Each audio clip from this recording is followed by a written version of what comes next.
Hello বন্ধুরা, শুভ দুপুর। তা আজকে আপনাদের সামনে আবার রান্নার ভিডিও নিয়ে আমি চলে এসেছি প্রতিদিনকার মতো। তা আজকে সোয়াবিন বানাবো। তা প্রথমে সোয়াবিনগুলো ভালোভাবে একটু গরম জলে ভিজিয়ে নিয়েছিলাম, ভালোভাবে ধুয়ে নিয়েছি। তাই এরপরে আলুগুলো ভালো করে ভেজে নিয়েছি, তারপরে সোয়াবিনগুলো তেলে ভেজে নিলাম। তাই এতে একটু পেঁয়াজ, রসুন, আদা বাটা, জিরে বাটা দিয়েছি, টমেটো। তা আজকে বেশি মশলা দিলাম না, অল্প মশলা রান্নাই বানাচ্ছি।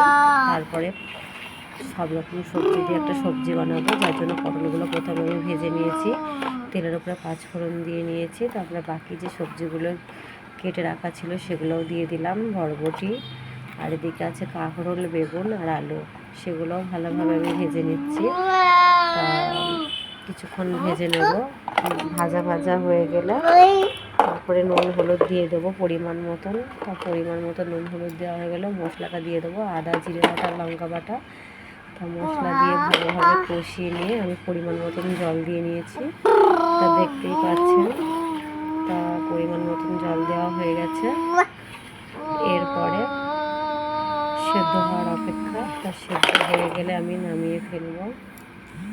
হ্যালো বন্ধুরা, দেখতেই পাচ্ছেন সবজি সেদ্ধ হয়ে গেছে, এবার নামিয়ে ফেলবো।